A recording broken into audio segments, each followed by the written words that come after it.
ପଡ଼ିଛି ପଡ଼ିଛି ଗୋଟେ ପଡ଼ିଛି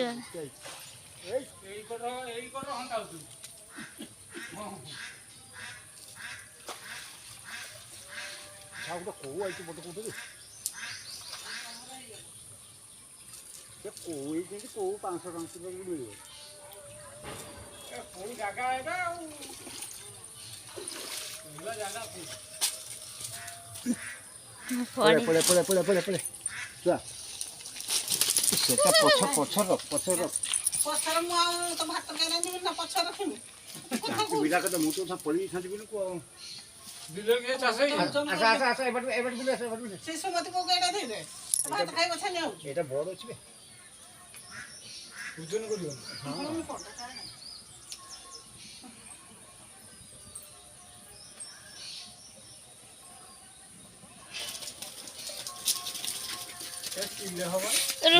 ମାଛଟା କେମିତି ହବ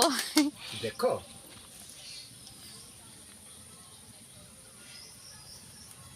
ତ କାଢ଼ିବା କଷ୍ଟକର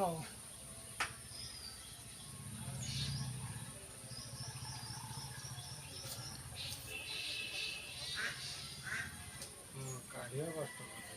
ଟିକେ ଟାଣିବା ପାୱାର କି ଚାଲିଛି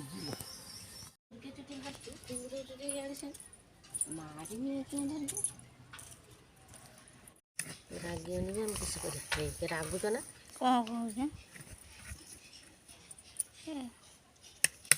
ମାଛ ଗାଳି ଦଉଛୁ କହୁଛୁ ମୋତେ କାଟୁଛୁ ନା ତୁ ବି ବିଷ୍ଣୁ ଆର ଜନ୍ମର ମାଛ ଜନ୍ମ ତତେ ବି ଲୋକ କାଟିକି ଖାଇ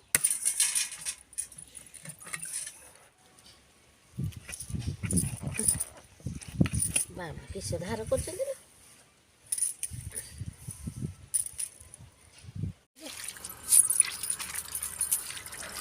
ହାତ କିଛି ଛାଡ଼ିବ ନା ଖାଲି ନାଳ କଞ୍ଚିଆ ମାଛଟା ବଡ଼ ନାଳ ଛାଡ଼ିଛନ୍ତି ମାଛଟା ଘର ଖାଉନାହାନ୍ତି ମାଛ ଗୁଡ଼ା ଖାଆନ୍ତିନି ଆଉ ଭାଇ କୋଉ ମାଛ ଖାଇଛ ଗୋଟେ କୋଉ ଦେଇ ଖଣ୍ଡ ଗଲା ଚାରି 5ଟା ଧରୁଛନ୍ତି ତାପରେ ବେଶୀ 7-8 ଖଣ୍ଡ ଏତିକି ମାଛ ଦେହ ଚାଲିଛି ମାଛ ଦେହ ସରିଗଲା ଚାଲନ୍ତୁ ଆମେ ତରକାରୀ ସେଠି ମୁଁ ଲୁଣ ହଳଦୀ ଗୋଳେଇ ସାରିଲିଣି ଲୁଣ ହଳଦୀ ଗୋଳେଇକିନା ମୁଁ ଭଲ ଭାବରେ ମିଶାଇ ଦେଉଛି ତେଲ ଦେଖିବା ଗରମ ହେଇଗଲାଣି ମାଛ ପକାଇଦେଲି ମାଛ କେତେ ଧୀରେ ଫୁଟୁଛି ଦେଖନ୍ତୁ ଯେତେବେଳେ ବି ଆପଣ କଣ୍ଟିଆ ମାଛ ରାନ୍ଧିବେ ମାଛକୁ ଢାଙ୍କୁଣି ଦେଇକି ରାନ୍ଧିବେ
ମୋ ଭିଡ଼ିଓଟା କେମିତି ଲାଗୁଛି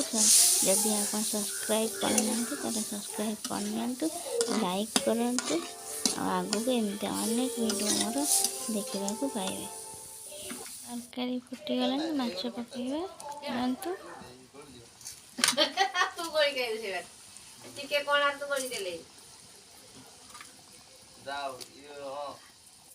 ତରକାରୀ ହେଇଗଲା ଧନିଆ ପତ୍ର ପକାଇଦେବା ପ୍ରସ୍ତୁତ ହେଇଗଲା କଣ୍ଟିଆ ମାଛର ତରକାରୀ।